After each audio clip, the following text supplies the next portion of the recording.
This summer, death is only the beginning. At number 37 on the list, it's Ikiru. Welcome to Long Play Video.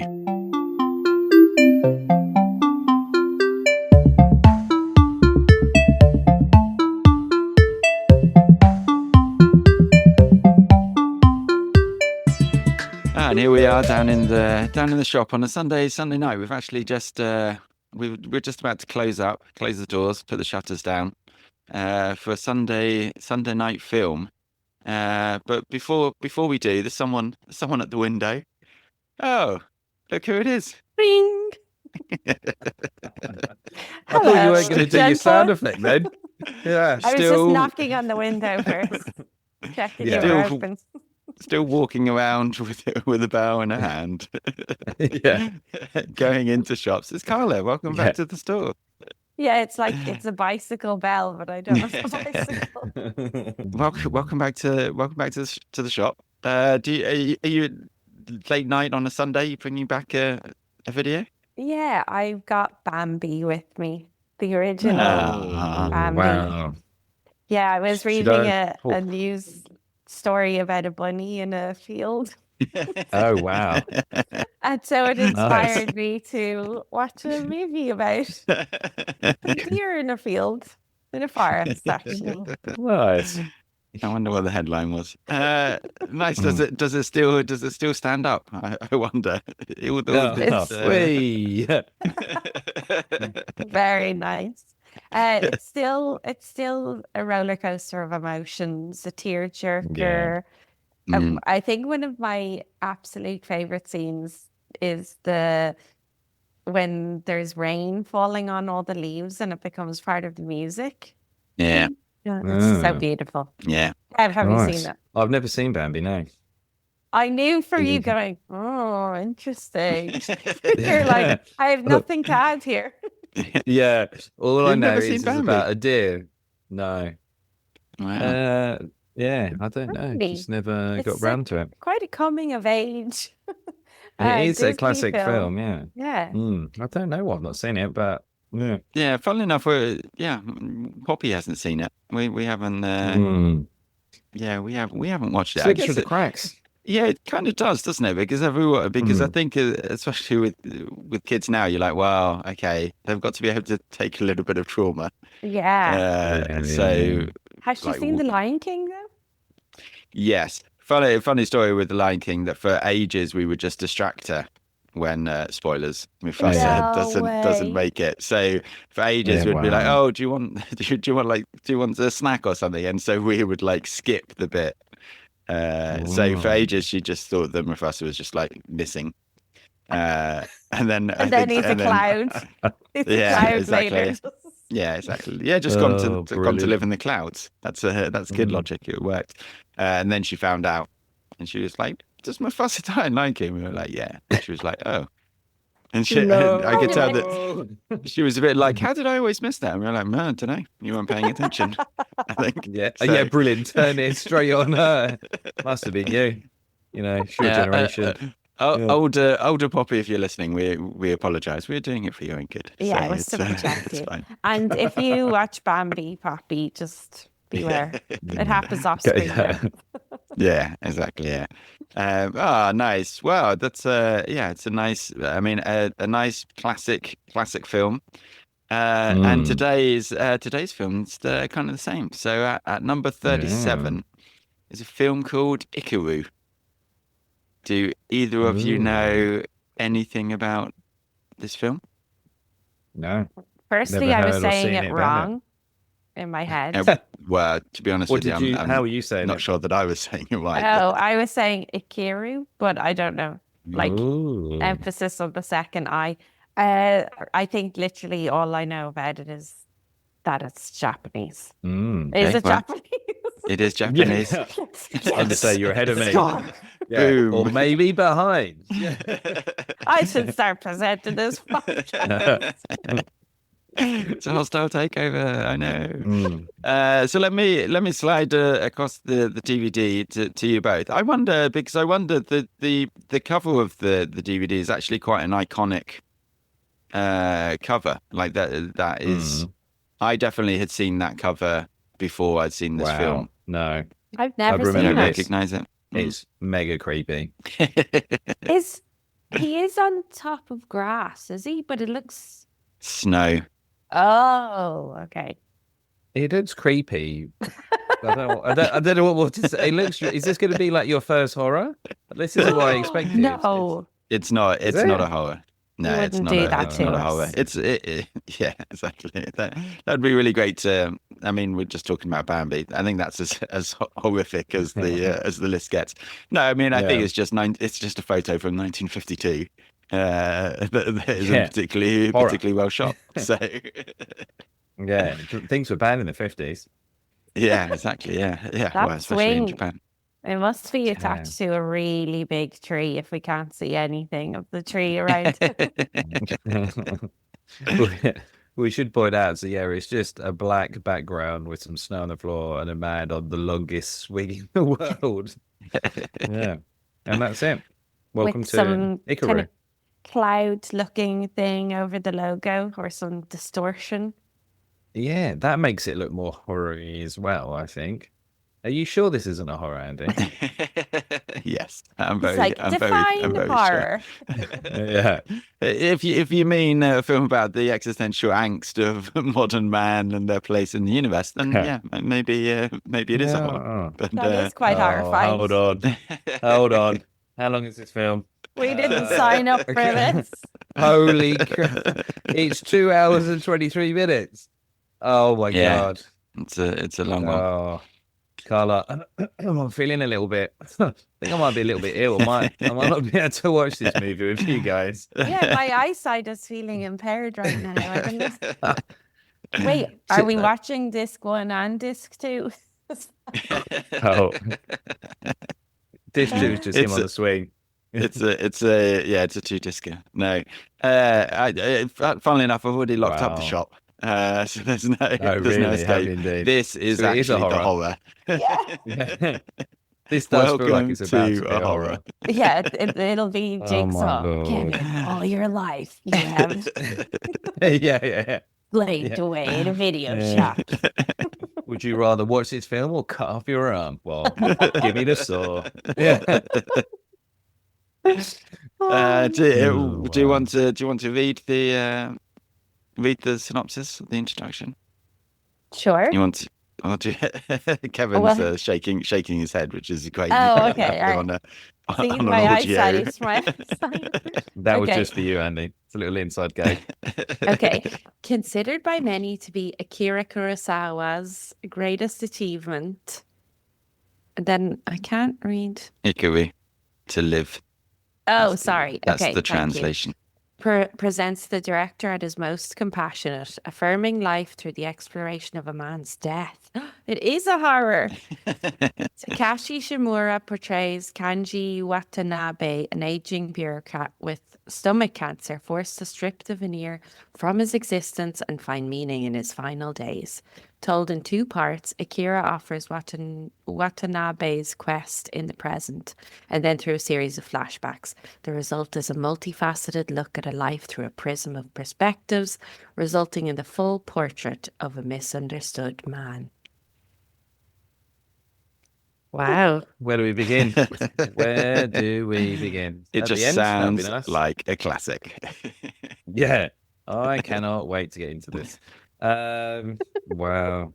Andy, Well- can you explain to us why this is on your list?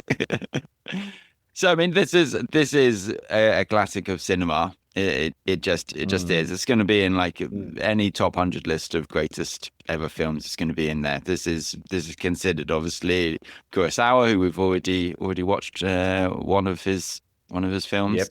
Which is has a lot more comedy in it than this film with Yojimbo. But yeah, this is an absolute classic. So back in 2021, when I was selecting films that I felt like I should have seen because they're classic films, then yeah, this was on the list. Watched it, and I think it just completely blown away by it.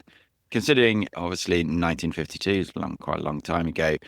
The structure and also the shots of it, I think, are just amazing, and I just think it's a film that you should watch yeah, you could probably watch this every 10 years, and as you got older, you would like identify with different parts of it. It would mean different things to you. I think so. They just remade it. Funnily enough, Oh yeah. in England, with And is it now an hour and a half? I might watch that version. they've done a TikTok. They've done a TikTok of even it. better. It's just a dance now. No, it's with Bill Nighy as the main character. Yeah. And they've kind of taken the same story, but they didn't take the same approach. And I think that's why this is so good. Is that so? I think what is interesting about kind of Living is the remake, and so it's sort of a British like bureaucrat instead of a Japanese one. And I do think there's a lot of crossover with sort of the living the life to like a moral code, or like what's expected of you. And I think there's an old person. Just as a sort of cog in the wheel, I think, and just as like what makes a gentleman, or what makes like what is expected of you, which I think is funnily enough, I know with my dad, one of his favorite books is Remains of the Day. Which is all about sort of stiff upper lip and doing what your duty is, and that's sort of something that both films do really well. But with Ikiru in particular, that second half that they talk about is, I think, where it kind of gets elevated. So you sort of see his life, and it's very much about him. But then they have the story actually be told from other people's point of view of him, and like how they perceived him and what they saw of him, like both before and after he's died. Spoilers, but like that's pretty obvious.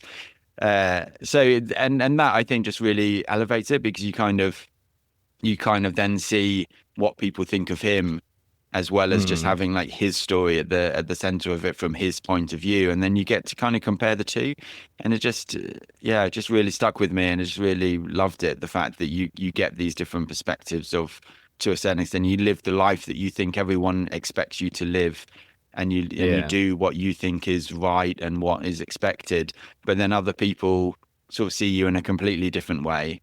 And then kind of not to sound grandiose, but like the point of it all, and like, why do you live your life this way when you're to conforms and exactly, and like to fit in, but actually like people don't think that you fit in, or that you fit in too much, and then that means that you haven't actually lived, you haven't actually done any of the things that you wanted to do.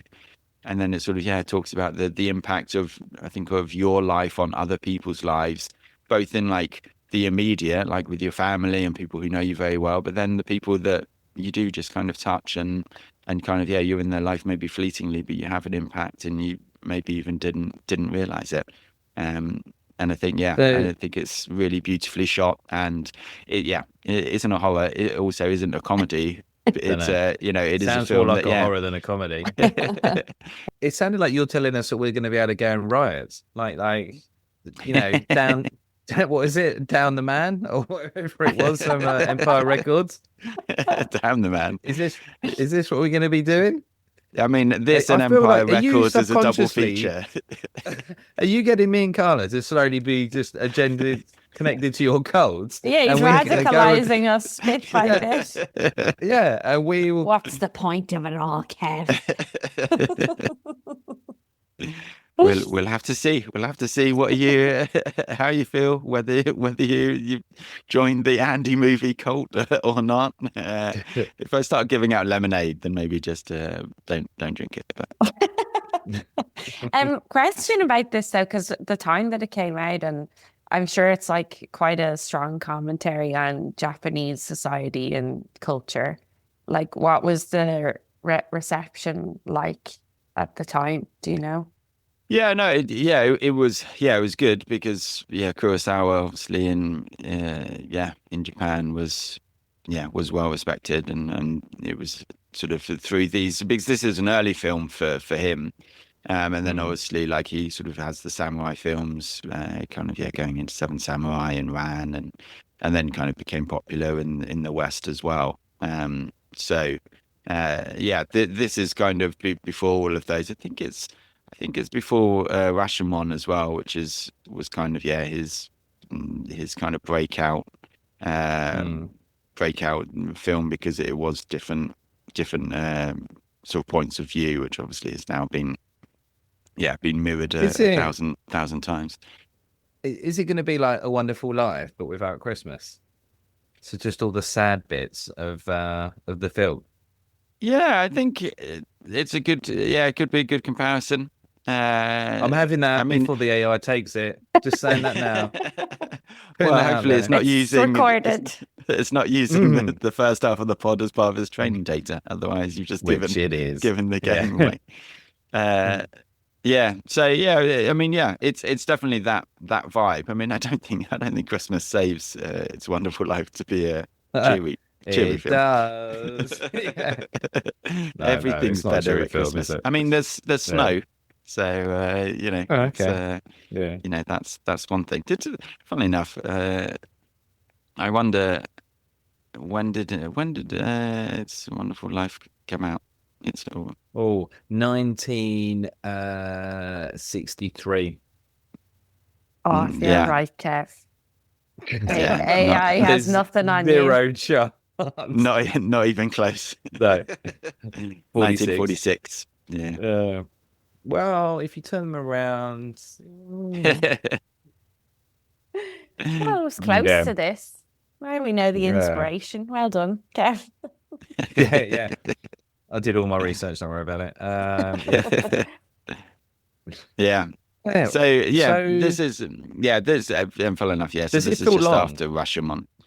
No, I don't think it does, because of the flip, because you start seeing things from other people's point of view, and so then there's bits of it that are from different points of view of different people. Yeah.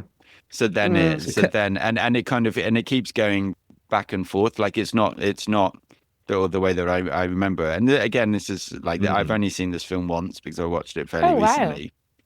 Yeah. But it does. It's definitely sort of stayed with me. Out of all of the classics that I watched, this was definitely one of the very highest ones. Yeah. Can we? I want to introduce intervals back into films just at the cinema. So I might introduce an interval for our to the film. What time should we? Is there a scene that we should stop, have a break, go and get some refreshments, chat to some people in the foyer? Maybe we can hire ushers to come in with the back tray. Oh, that would be good. Some ice cream. Popcorn. No, just go and get a little tub of ice cream rather than using the gelato machine. There is. I remember that it does feel like there is a break kind of halfway through where they then start bringing other people's point of view into it. But again, it's not like, or just the way that I remember it, it's not like sort of the first half is just from his point of view and then the second half is just from someone else's point of view. They do kind of overlap, but they start introducing other people's point of view on him. And then it's very kind of Tokyo Story as well, which is kind of the other one that sort of is like a similar type of film that is again probably considered more of a classic, to be honest with you. Like if this is probably like a top 100, top 50 film in kind of most lists, whereas Tokyo Story is usually like a top 10 movie. And if you look at like greatest movies of all time, Tokyo Story is usually there. But for me, Tokyo Story, it just didn't resonate with me as much. I didn't think it was as universal, to be honest with you. It's a very, very good film, but it's doesn't get across the same. You're right. I understand what you're saying. Yeah. I'm going to hazard a guess you haven't seen it. Yes, I've seen it, Carla. I've seen all of the classics on all of the top 100 films across all of the internet. Kev's going to be we're not inviting that snitch back. I'll just edit that bit out.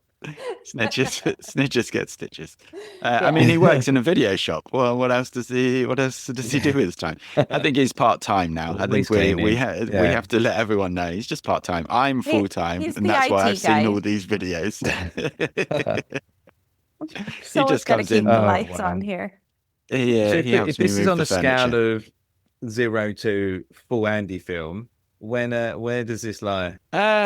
Is it an Andy film? I don't know. I don't think. I mean, I'd take it. To be honest with you, it's a lot better regarded than most of Than others. most of the Andy films. No, I don't. I don't think it's an Andy film. No. It's Okay, Carla, we Yeah. need to bring that up in part 2. We have to remember. Yeah. You Right have after we to- tell each other what snacks we ate during the interval, we'll go, Oh, this yes. was full-blown Andy or not. Yeah, exactly. Remember but everyone what I you mean, ate, yeah. you've got to be in the right mood. You've got to Yeah. you've got to want to have a thought-provoking film. Okay. Okay. So I was like, what So- mood is that? Because I'm setting myself up for horror still. So Yeah. So what? We'll wait a couple of months until we're ready mentally to take this on. You've got to prepare. It's fine. It'll be fine. Yeah. Okay. well, I'm excited. Well, I need to I broaden wouldn't- my film yeah. horizons. you've definitely not done enough of these, have you, Carla? You really haven't. Yeah. Wait, because my excitement levels. Yeah. Kev's You should be looking to more scared actually. than you should be. Yeah. Kev's looking to sort of tighten his perspective on his films. He feels like they've been pretty bored so far in the shop. Oh, I just want to well, watch the we same sh- film over and over. Yeah, I'm happy to do that. That's the new way. Is there any romance in the film? There is not. There is Okay. no No. romance. Not I even in the think this might flashbacks, be- like thinking about No? former loves of his life or anything. No. It Wow. is Wow. it is Well, this is good. That's definitely devoid made of it more romance. cheery. You know what? Excellent. But I've Yeah. said that where He has no romance arguably in the his main life. plot line was actually a romance. So He can't This be is true. trusted. Darth Vader and the Emperor. Yeah. it's a romance for the ages. Will they? Yeah. Won't they? Yeah. Well, yeah, okay. Okay. Well, we better get it on. Got a lot to get through. It's late. I'm gonna step into the comfy prediction room. Ooh. Actually. Yeah, nice. So you guys get the chairs set up, and we'll see what you think about it after the jump. Okay. As Kev and Carla go off to get comfy, what do I think they'll think of this film? I mean, it is a classic film. I don't think it's under any understatement to say this is one of the best made films of all time, and it is really thought provoking as well. And yeah, is just something that makes you think. So I think they'll both like it. I don't know whether it might be on the long side, but I do think that switch kind of halfway through is what makes it so good. But yeah, I'd be surprised if they don't like it, because it is just such a good film. So yeah, well, we'll wait and see, and we'll see after the jump.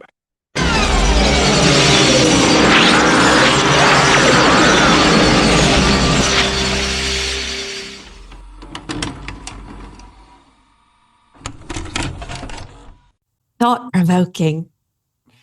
Nice. Oh. Yeah. I mean, Yes. I think I that's think fair. we kind of knew that going into it as well from what you were saying. But I think the other one I was going to say was tear jerking, going for the hyphenated words today. But I thought it was just, I felt a whole array of emotions while watching this film, I have to say. Yeah. I don't think it's not traditionally sad. Obviously, like, the story is kind of sad, but I think it is interesting. Like, I mean, obviously it's not an upbeat story, but at the same time, does it come together enough about him not being sad in the end? And Well, I think that was it. It wasn't necessarily sad tears through.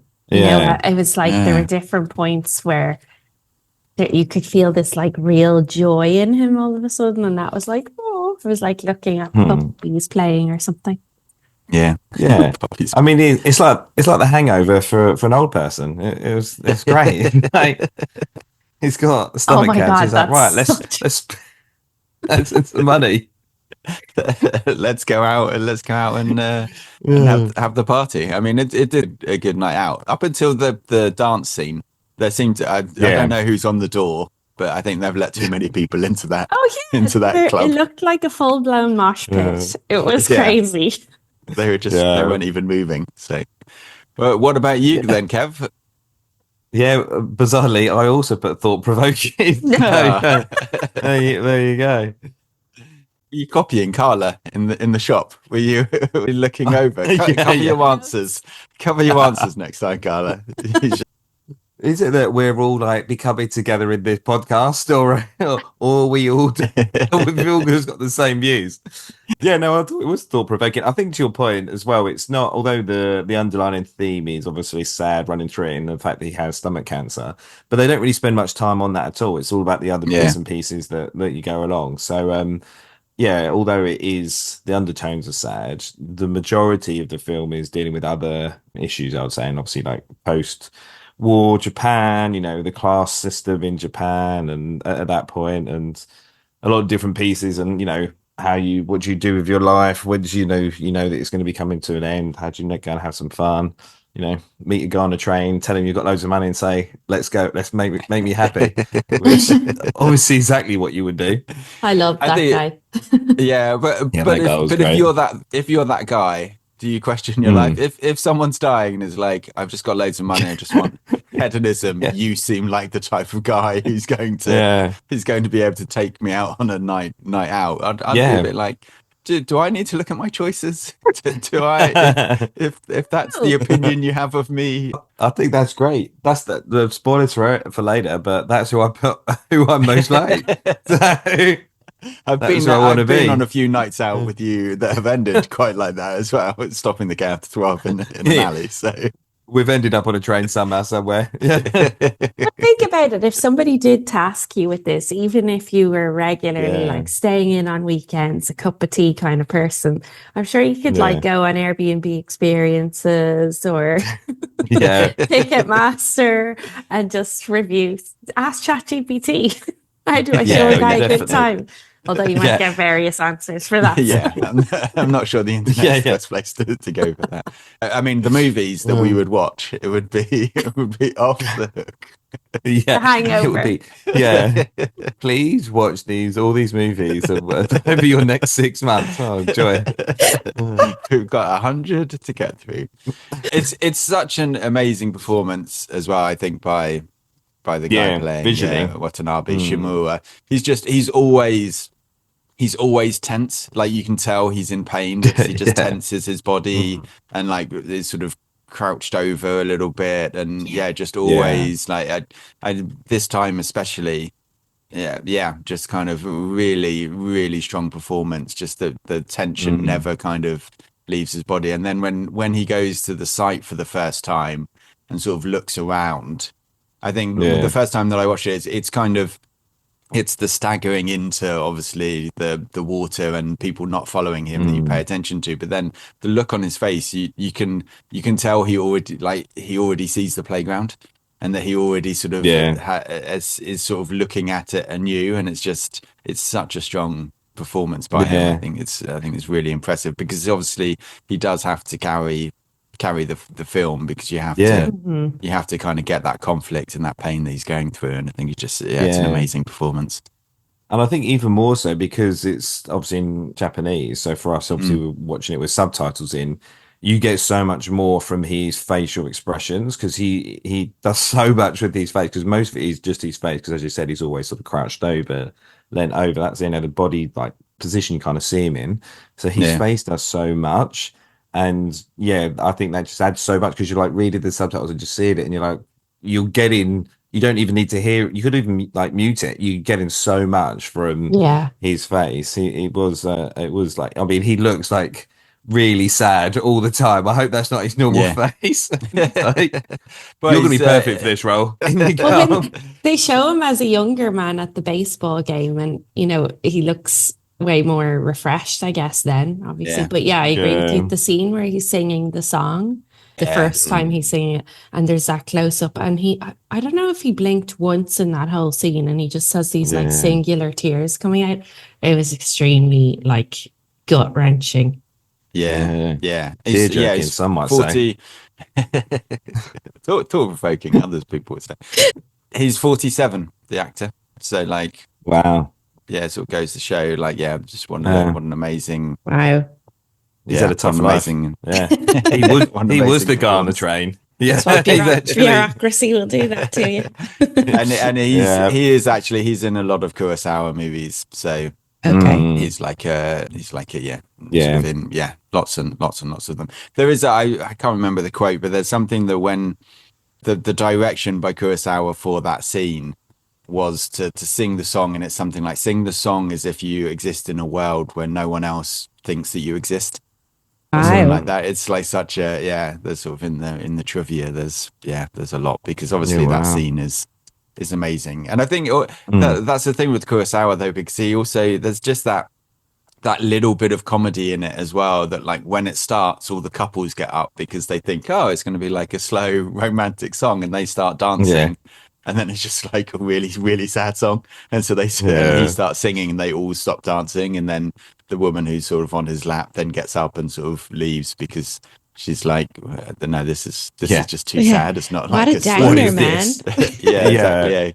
And then the writer does room. actually get him up and then is like, okay, well, we're off to the next, and stays with him, which I think is like, their relationship in that bit I think is also really good, because they just they do seem to have really bonded and become close as well. Although I'm not sure that I've ever heard anyone else call a pinball machine an automatic vendor of dreams. I'm not sure I'd go that far, but that's all I'm calling up. Just bring one into the shop. Did you like it second? Because you said that you only seen it once before then, Andy. So this was only your second time. Still like held up for you, because obviously it's quite a long film. It's quite in depth. You know, that those, I think of like an Amistad or like Schindler's List, those sort of movies. Often you might only watch them once because it's so much that you remember so much of it that you almost don't watch them again. But how did you feel watching this one the second time? I do think it is something that you can watch a few times. Obviously, I don't think it's going to be an every weekend, but I just think it's such a well-made movie. I would say that like if you're going to make a movie or you're going to write a screenplay, you should watch this film. It's just such a classic. And again, as I said sort of in the first part, I think for me what elevates it above kind of the ordinary is that break where then it's the funeral scene. And when that happens, and the fact that they do that, and then there's lots and lots of flashbacks.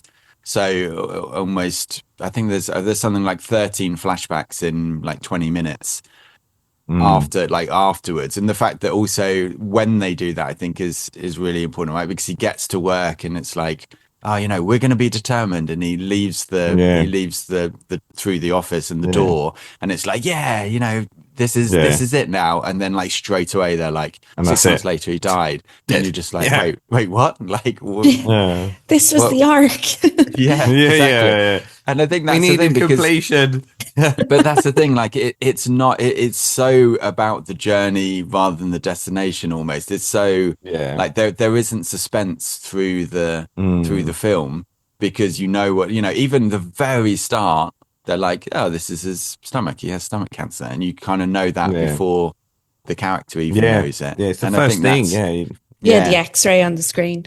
And I think that's why. And then like to have the retrospective, and I mean them arguing about stuff from work in the funeral is a bit. I'm not sure. I'm not sure that's completely the way that you do it. But again, like just the fact that it then becomes them kind of arguing about whether it was him who did it or not, which I also think is really great, because then I mean the final shot of him at the playground obviously is like a really, really famous shot, because through the climbing frame, and then kind of him with the smile and singing on the swing is just such an amazing shot. And I think that again, it's like it's not trying to say that he was doing it so that almost he would be remembered. He was doing it for himself, and he was doing it just to have done it. And I think that's again where for me and in the remake, it's all just sort of centered on him. They don't do that sort of retrospective bit, and I think that's what again makes it just so much better for me, because you have that, like, everyone else, like the impact that he has on them and doesn't have on them, where it's kind of like they're all like, yeah, we're gonna be so much better, and then like at the end, they're like, no, we're not. It's a normal, That was hard. I was like, no. Yeah. Put your hat and your coat back up. Yeah, get back to moving paper around. Yeah, but that's the thing. But like, and I think, that's why it's so powerful for me, is because it is about his journey, and he's doing it. Yeah, he's doing it to have done something, not to have inspired others or to do anything else. Like, maybe it will inspire some people, maybe it won't. But it's more that he's just like, he finds that kind of purpose to do something. And I think that's why it elevates, because it's such a interesting way to do it. So there's someone maybe in the 3-star reviews who just agrees with that point of view. Spoilers. Oh wow! Spoilers for later. Well, sounds like a good quality 3-star review then. Yeah, you're gonna be amazed to hear this, Andy, and Carla maybe equally. I actually watched a larger portion of the film again with like a commentary over the top of someone who knew it well. It was like a special 20th year. Oh. Yeah, so I over-indexed on watching this, so madly so. Oh, that's unheard of. First director commentary. Kev, talk us through it. What was there anything interesting? Well, you're like now. You're like, I don't remember anything later. Well, minute 5, 17 seconds. They talk. It was good. They did talk a lot about. It was more from the death onwards, like you said, when he walks through the door, pretty much. And they talk a lot about the cinematography and that then, and really how he really changes different elements. He's really like the way that he films it, and you don't really notice it until you notice it, type thing. Like when he's on the close up of his picture went on at the funeral, and then the next scene is it's just slightly further back, and then it's slightly further back just out the window, and then it pans to the other window, and it's all these little things that they said he was very well known for, and bringing these different elements in, and using people to break up scenes and things like that, and so you get like these different feel of it. So, but he also talked a lot about the Japanese culture as well, about how, that at the funeral it had been, everyone has to be very respectful, and no one, if someone in the superior said that he didn't create the park, then it's like, right, well then he didn't create the park. But then as the sake goes down, they're like, oh, well maybe he did create the park. And it's like, you say things that you might not normally say to your superiors. So it was interesting thinking about it from that point of view. I didn't really think about that, and I guess it's a good point. In some of the films that we've seen that are in the sort of 50s, 60s era, there is that different. You couldn't necessarily rebel as much, and you couldn't fight back, and you kind of just had to sort of settle down. And I guess in some ways this is like that as well. Like he's rebelling in his own way, almost like in a Gandhi style of, I'm just going to be there, sit here, and you're going to have to move me. I'm just, like they say, sort of a movable object. And so, so it was, that was quite good, actually. It was quite helpful having that bit in there as well. So I'm now doing some lectures on this where students are going to be coming in. I'm going to be hosting it. And I'm taking what I've learned from Dead Poets Society, and that's going to be my teaching style. Fabulous. Sign me up. You're combining, I've already combining it all. It's a life-changing experience. Yeah, I mean, the bureaucracy, and this is, I think, again, I sort of said, like, I think the sort of the Japanese and British sort of connection in the 50s, and like that bureaucracy and and sort of the office workers. I don't know. I don't know whether there is actually a connection, but it always kind of seemed, I don't know, like Mary Poppins working at the bank, and sort of those sorts of things. I think there is a real connection there of like the bureaucrats and stuff like that I think and that's I think it is legitimately like funny even now when they're being sent to each of the departments, or when they're like arguing about the departments. That's the thing, like it is absurd, but it is also, it's so absurd that it becomes funny. It's so accurate for Germany. It is insanely Yeah, accurate. really? Nothing has changed. Oh wow. There's a sub department for everything, and you have to drink Oh, it. So I wow. was watching the whole time going, this is so like today. This is just I can't Trauma. believe- Just trying to Yeah, collect your like, parcel from the German- post office. Germany only introduced an email basically to their admin systems in the last few years, Wow. and you still had to fax everything, and there was no online portal for appointments or anything. So I was like, yeah, I get this. This is That's crazy. The Pencil stamps, pushers. especially the stamps, especially right in Mm. Germany, they love a stamp. I actually loved his little stamp. I want the little seal he had. I wanted one Yeah. of those.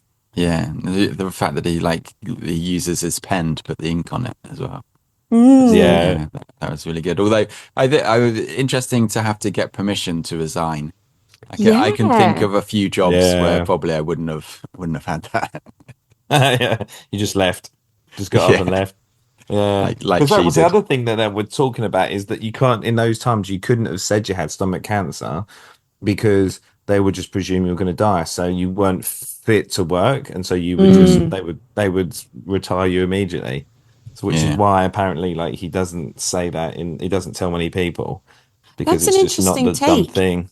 Is that also the Yeah. reason? Because I was thinking, I know we're going to get to like what ages the film, but the fact that the doctor didn't actually give him his diagnosis, I was like, okay, well, you would be under investigation.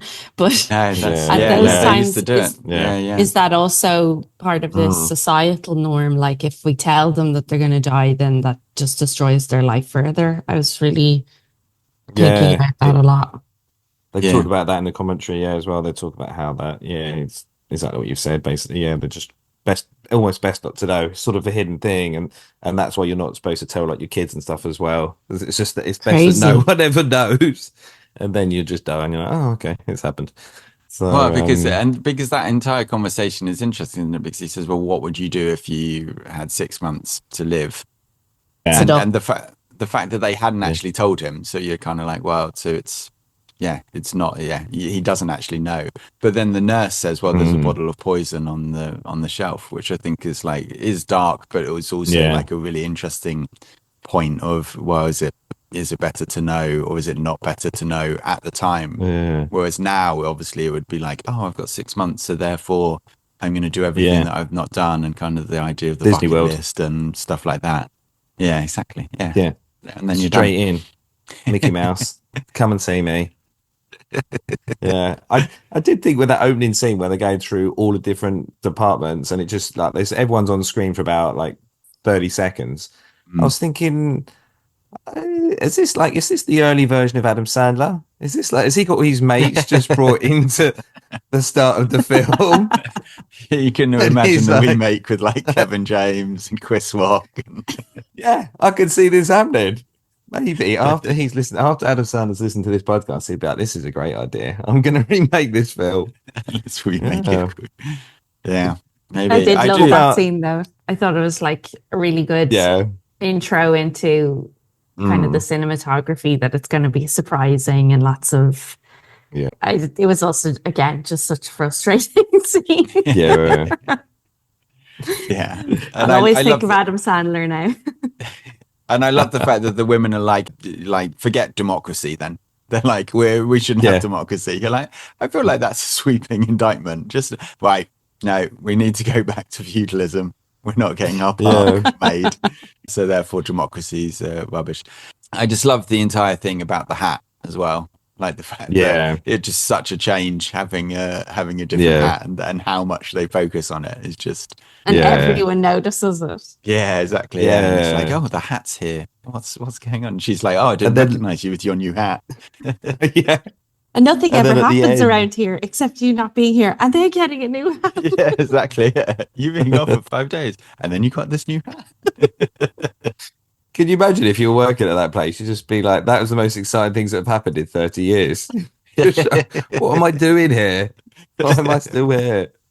It's like when, nowadays when a new dog comes into an office, people are like, do you remember when that dog came? Yeah. Those are good days. Yeah. Yeah. The woman, I can't remember her name. Yeah, she's great. Yeah. She really, she really reminded me of Christina Ricci. her mannerisms and like the way Interesting. Christina Ricci used to have that kind of maniacal laugh, gentle maniacal laugh when she was younger characters. And she really reminded me of her. But I thought when you were saying, Kev, earlier about this idea of like rebelling against the societal norms and stuff, I thought she was a really good characterization of that as well. And also just like so unapologetic about it. She was just like, I'm just living my life, very outgoing and everything. But yeah, I really liked her character. Yeah, I think when she just tells it's the an joke, interesting one. she's like, "Oh, tell the joke." She's like, "Yeah, all right, I don't care, just a joke." And then the nicknames. Yeah, the nicknames are great, isn't it? When she's going through them all, and then she's like, "I've got one for you." And you don't want to hear it though. yeah, exactly. Yeah, I do. It's great how she blurts it out, and then she's like, "Oh, actually, maybe I shouldn't tell him what his nickname is." And then by laughing like crazy, she brings him back to the joy of it again, like he's laughing with her. Yeah. I mean, just laugh hysterically, and most people join in out of fear or humor. So. Is that the alien description? If Just they laugh and just start laughing, everyone will be like, "What's going on? Yeah, is this okay? Yeah, should we be laughing?" Was there anything that you guys didn't like at all? I really disliked his daughter-in-law. I thought she was a real piece of work.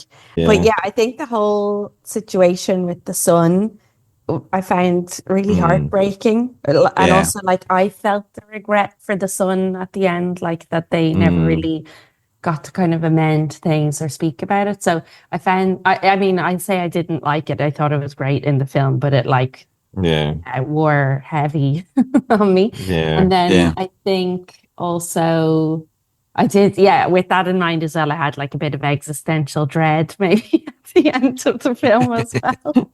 Like both positive and also, oh no.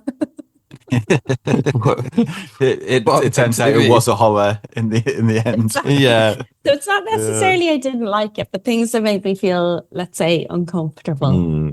I think it's a really interesting point though with the son, because I think that's like that I think would be the focus maybe even now if it was done, and it's like he wants purpose, but his purpose is through service to other people, not then to his son and his family. And I do think that, like, again, just showing those sort of 3 or 4 sort of flashbacks to the baseball game, to the mother's funeral, to then the son going off to war as well, I think is really just sort of really well done. That you kind of very quickly you just establish that, like, they've never really been able to kind of communicate, and they've always had like a sort of the missing link. And so that, and then to do that, and in at the same time as then when the flashbacks finish, like he's trying to go up there to tell him, and then like he goes to another flashback, and then the lights go off, and then to go under the covers and cry is just it's just so heartbreaking. That then like you know, it's I think it's really interesting that such a good point. Yeah, because if it was nowadays, they would make that their kind of redemption story as well. Like they make amends before the end, and it was such a big hole missing in the, recovery of his life, I guess. So I didn't think of it like that.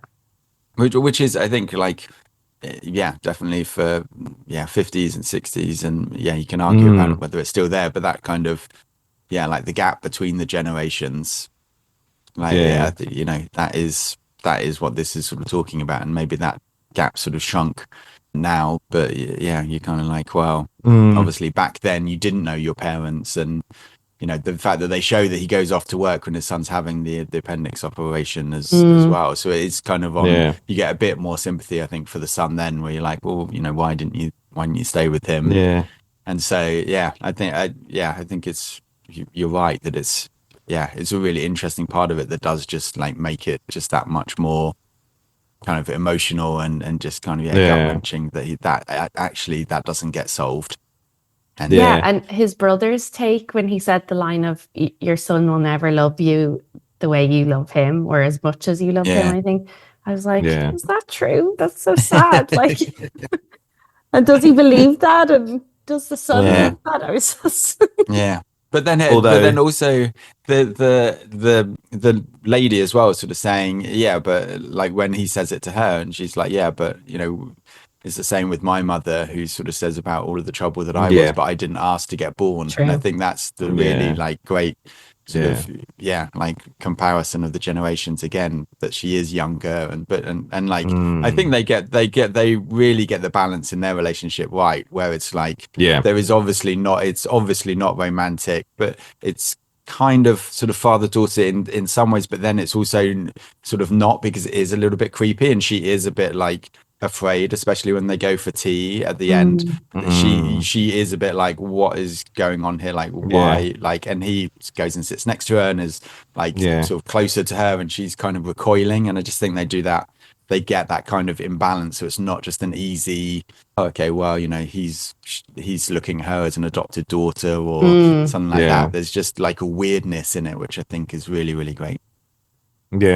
No, I think you're right. I think they get that balance between the two very well. And he's super creepy in that scene. Like, there's so many things that he could say so quickly and so easily to like diffuse that. But instead, he sort of sits there, creepily looks at her, doesn't really say anything. He moves over and sits next to her. And you're like, probably another way you could deal with this. And then shouting at her like, how can I be like you?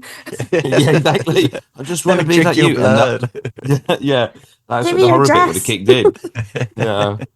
That's it. That's the thing. Like, it's really uncomfortable, and I think that's really great. The sort of heavy-handed to then have him leaving with everyone singing "Happy Birthday," or like a nice a nice sort of setup. They did in the commentary. They talked about that, and they say about how it's the young and the new. So like he's obviously fading away, and then someone young is coming in as sort of happy birthday, and then the final shot is on the girl with them in the background. Is also the differential of the classes of she's gonna have to leave, and she's like working 2 jobs, and you've got the kids behind her of they're sending the post-war Japan, and they've got enough money so they can do whatever she wants, where she's having to like work in a factory or whatever.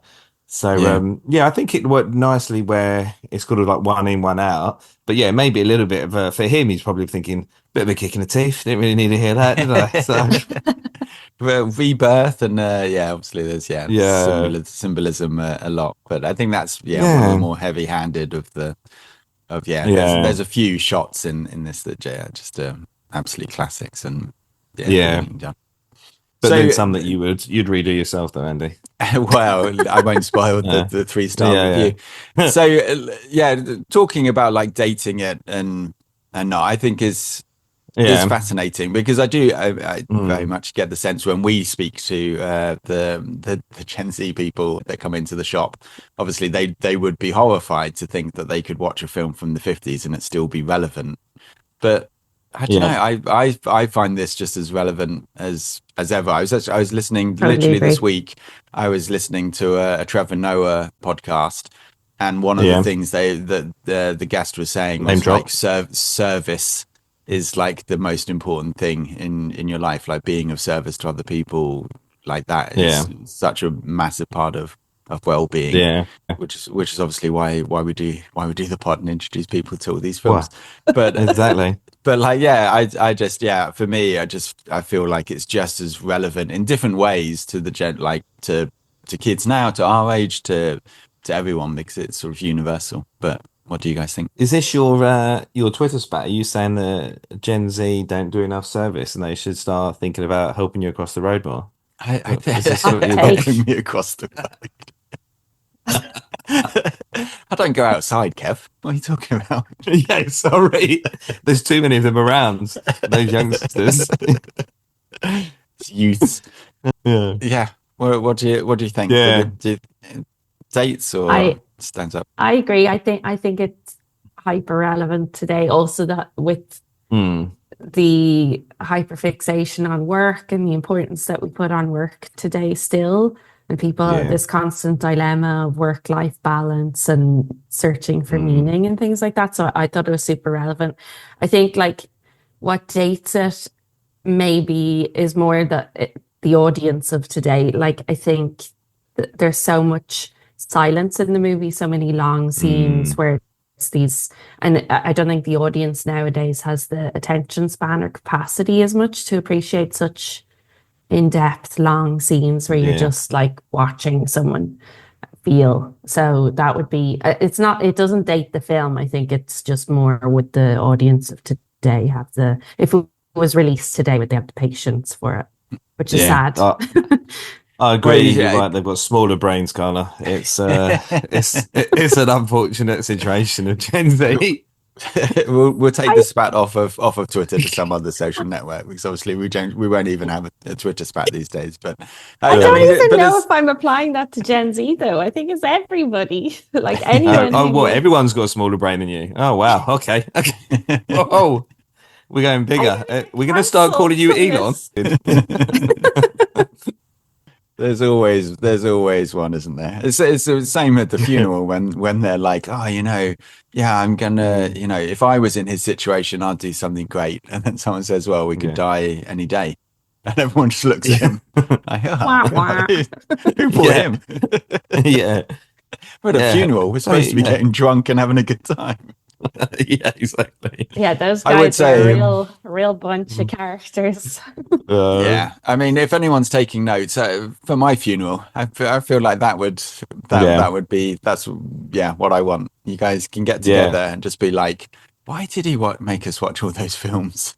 What was the point of that? And then drink sake and then be like, we're going to watch more films. Yeah. The food always. The only thing is, Andy, I will have to have a chair. I won't be able to sit on the floor. Otherwise, I'll be joining you. that will be the end. You can sit downstairs. Yeah. Your knees don't fold like that anymore. It's fine. No, every time I sat down, I was like, I wonder, like, when it meant that I stopped doing that. When was the year that happened, that I could no longer sit down properly and still get up? What about characters? The Gen Zs will help you. It's fine. Yeah. After watching this film. It's when you move from you've fallen over to you've had a fall. Yes. That's when you know. Yeah, that's the end. Just start spending money on pinball machines at that point. What about the characters then? I've told you who mine was. Who did you relate to, or who would you want to be, Carla? So this maybe is depressing answer, but it's the guy at the end. So the guy who's like really frustrated and is hopeful. Bridge. Yeah, and at the start, he's really hopeful there's going to be change. He looks over to the guy thinking it's not going to be the engineering department. And then he's like really dismayed again. But then he goes to the park and he looks over the bridge. So I think I'm most like him, which is like hopeful, but then disappointed with the state of reality. Yeah. Yeah. But that's the thing, even because that's such a long shot on him, like you can't see his face. But you do just kind of get a sense of him just being like, you know what? Like good on you. And also good on you, like Watanabe, and then like walking. It's just but so also great. I think like he's going to be inspired to be the next him, Yeah, I agree. Yeah, you just get that because you've got the playground in the shot, and because he's elevated on the bridge, and like there's just the body language again, like it's not zoomed in. It's not like exactly. That's kind of what would be in a film now, wouldn't it? Is being like and you don't need it. Exactly. A breakfast fist in the air. Yeah, come on.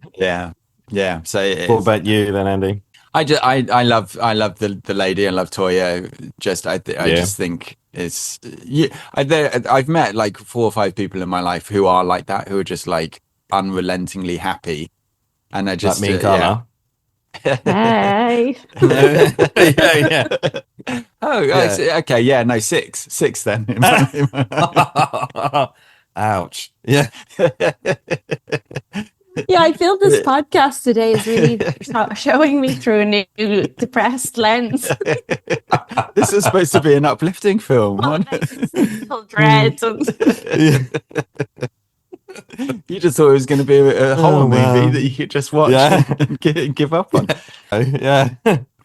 This is your life, but the horror version. But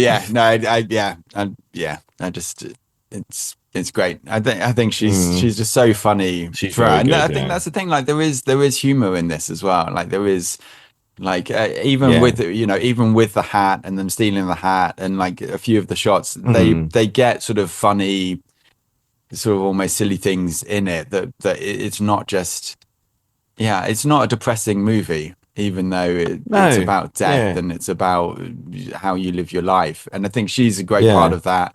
Where I mean I would say that the line, I feel like all babies are my friends now, maybe that's too far. Maybe someone needs to pull her back from that if she's going up to babies now being like, we're friends, right? Because I made the bunny. But I love how positive she is to it, and like how she just doesn't care about the kind of changes the jobs because she's like, I don't want to deal with this, I'd rather just work in a factory. And she's a great character, isn't she? What about lines then? You guys have any good lines? Okay, one from early on was the thought, his brother says it to him, the thought of you and your oily skin keeping up with the laundry is too disgusting to bear. It's like, wow. Yes. Ooh. I had that one. That was a brutal burn, isn't it? It's unbelievable. Like awful. The oily skin bit wasn't even necessary. Like so I had that. I also had it's our human duty to enjoy life, and misfortune teaches us the truth. They were both from the first guy he meets. I thought his whole little monologue was great when he was chatting to him. And then the last one I had was I can't afford to hate people. I haven't got that time. Those are my faves. What about you guys? Andy? What have you got, Kev? So I had that same one about the oily skin. That was just brilliant. That was so good. And then there's a bit when he meets the guy on the train and he says, I realise it's terribly forward of me, but can you help me spend loads of money? And you're like, I'm not sure that's terribly forward of you, but I like the way that you've introduced it. And then there's a bit when he's at his house with the girl, and obviously he's like talking to her and stuff, and all the rumours are going around. And then I think it's his son comes out when he's talking to him later, and he says, "Oh my God, you were holding hands. I could barely face my maid."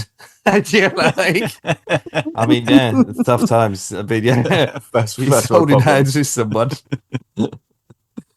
That was. I think the brother does also provide some light relief. I do think he's funny when he says, "Well, he didn't come here looking like he was going to cheer us up."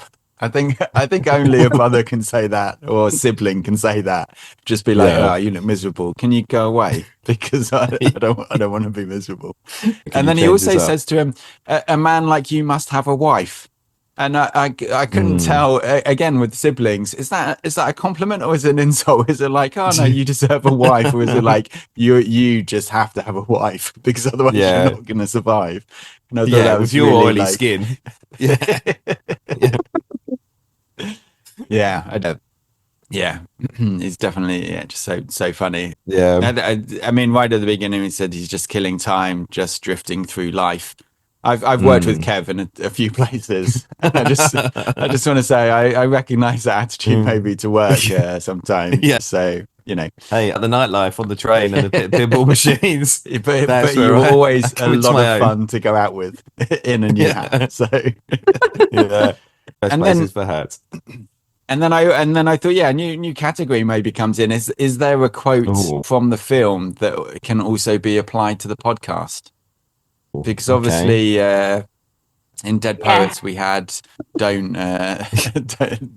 disagree with me in public ever, which is one. In this one, someone said, I mean, it's like torture, but at times it's soothing.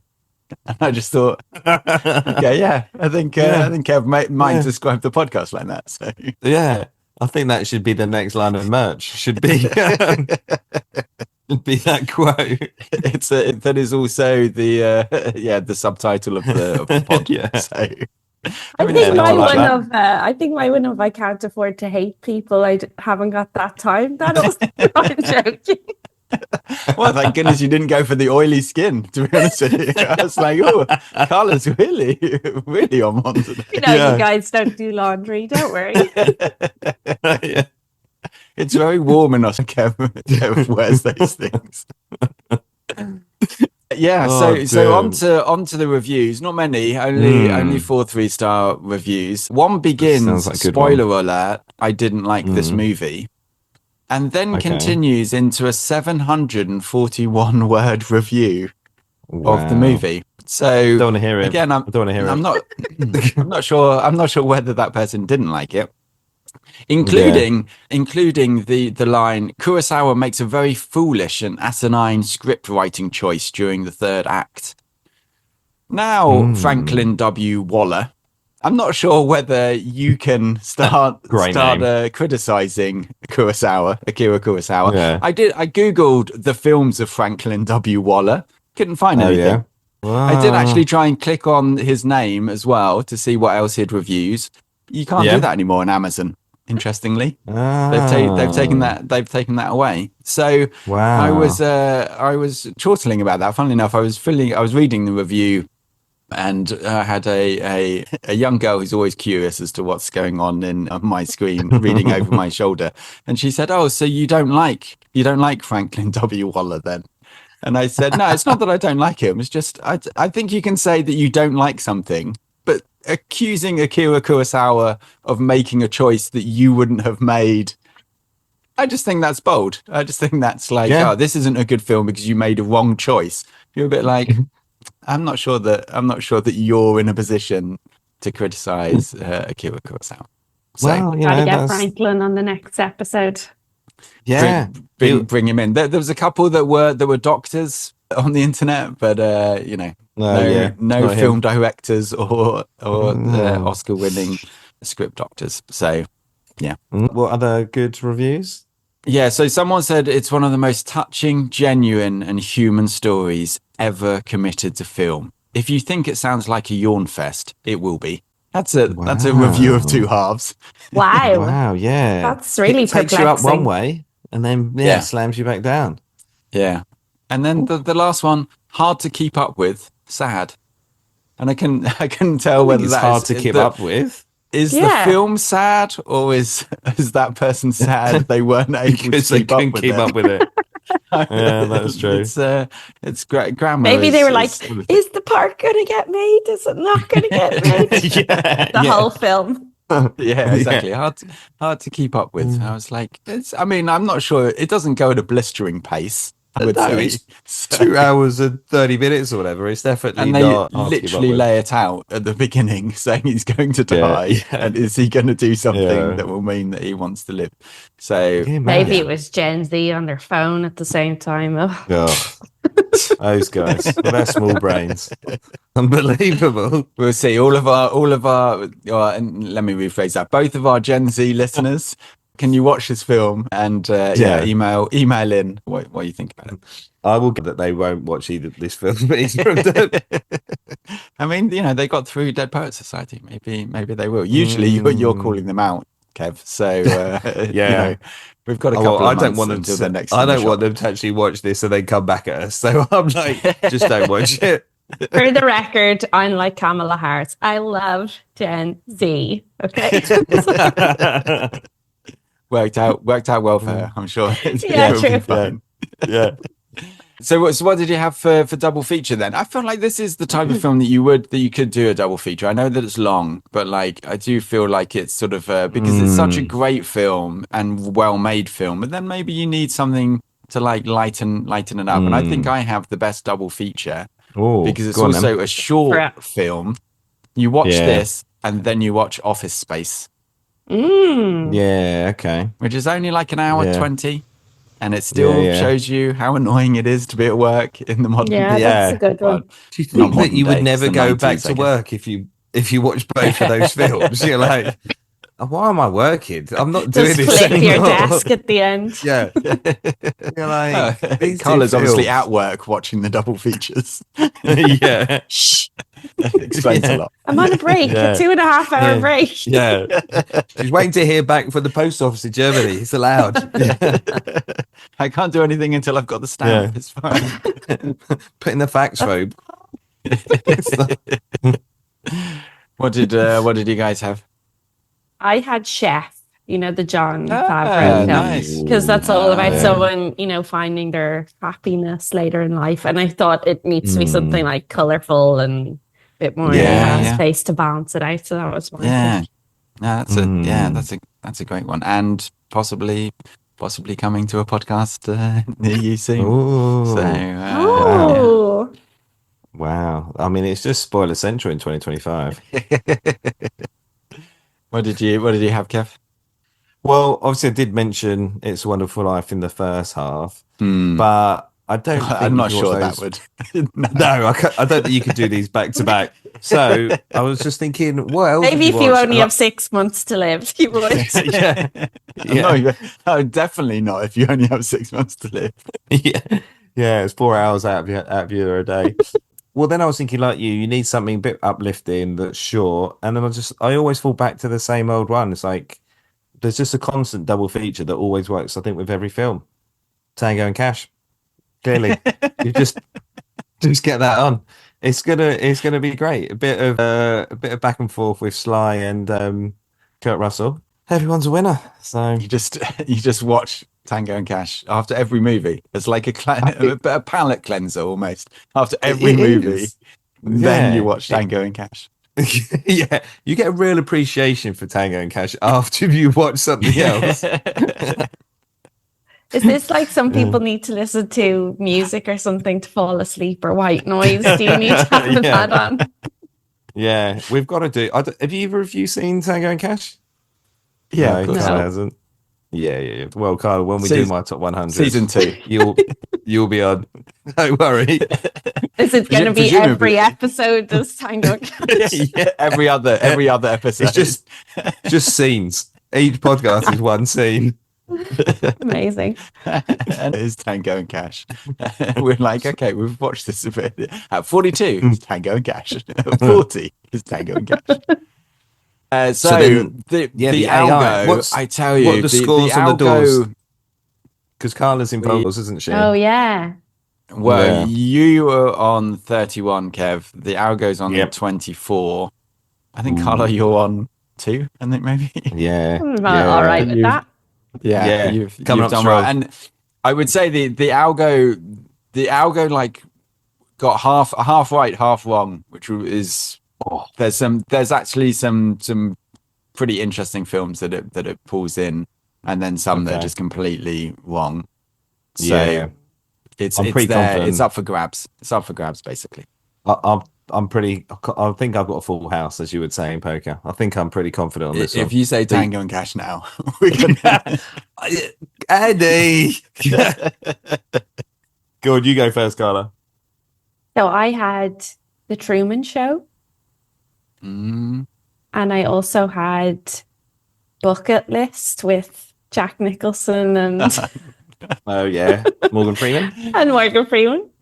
And then I also had 12 Angry Men, just because. Can I submit multiples? Yeah, for sure. Yeah. No, funnily enough, 12 Angry Men, I think, because the end scene in the funeral, especially, like, and I thought I thought about that for a double feature.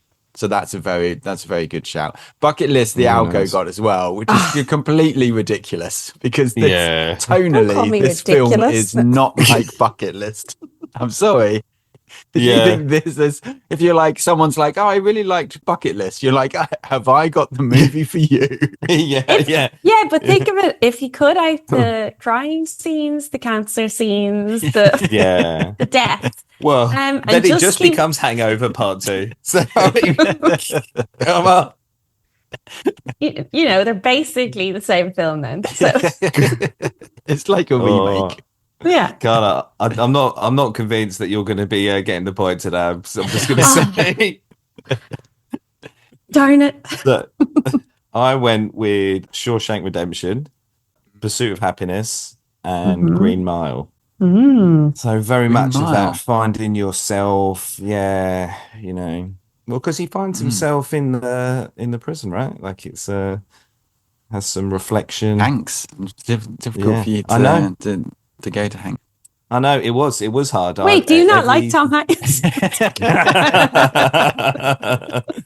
Well, little do you know. Yeah. apparently, Carla, Andy was telling me all about there's this revolt to not like Hanks anymore. And I'm like, guys, I'm way ahead of you. Way ahead of you.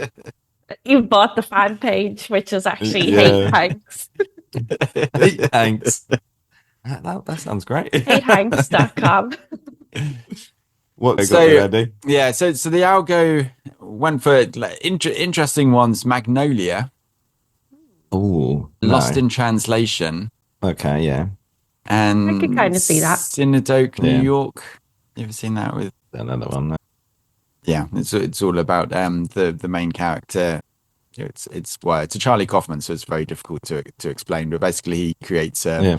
theater installment where people just live, and then it's just like watching that. But it's very Yeah. existential. It's probably a bit too weird to kind of compare That does sound to weird. this. And then they had bucket list. They had Meet Joe Black, No. which again tonally, No. Benjamin Button, Yeah. and Nomadland, I don't know. And then- I haven't seen that. and then Tokyo Stories and Perfect Days, which are I mean, Tokyo Story is it's very similar to Tokyo Story, but that's a bit too easy just to give it to them. Yeah. That's what I didn't go for that Preferred one. our choices. Sorry, algorithm. So come on, Andy. Take I mean- over. No, I think you can get Shawshank's a good Yeah. shout. I think like Lost in Translation is also probably a good shout from the algo. But I Pursuit of think Happiness as well, though. That was don't want to influence you, but I think that's also very good. Yeah, no, you can have it because bucket list. Yeah. Yeah. Are you talking about the algo now or Carla? you I mean, I'm a bit worried that you chose it as well as the algo. To be honest with you, Carla. Yeah. Is the algo What can getting I say? constructed in Germany? Is this what's happening? It's got the rubber stamp on. So you get up to 30. Sorry, did I say bucket list? I meant something credible. About Schmidt? Or Yeah. just another Jack Nicholson movie. Hangover probably should have been in there. Yeah, Hangover could have been that would have been As a good good as it double feature. Yeah, that would have been better actually. Yeah, you're right, Carla. We'll edit it in for you. Yeah. Oh yes, that's a really good choice, Carla. Yeah, I like that one. Yeah. We'll put that in earlier on the podcast. Yeah, can you also like feed in applause as well? Of course. Yeah. For the first time in the pod history, people in Yeah, the shop with stood actual up and applause. applauded. Yeah. They carried me out above. Yeah. Down with bots. Yeah. Up with Carla. HateHanks.com. Yeah. We're all about love here. We've not got the sort of time for hate. So. Yes, love it. Full circle. Love it. Nice. All right, so it's number 37. Where do you think it's going then? Yeah, it feels. I think it feels like a round number kind of movie. So I'm going to move it up to 30. I do. Yeah, I do just really like this movie. It's just such a great movie, and I think one to watch it. Yeah, I can completely get not watching it all of the time, but I think one to watch every like 5 or 10 years maybe, because I do think it holds up, and I think the way that you look at it, when you're 20 is going to be very different the way you're going to look at it when you're 50. So true. Yeah.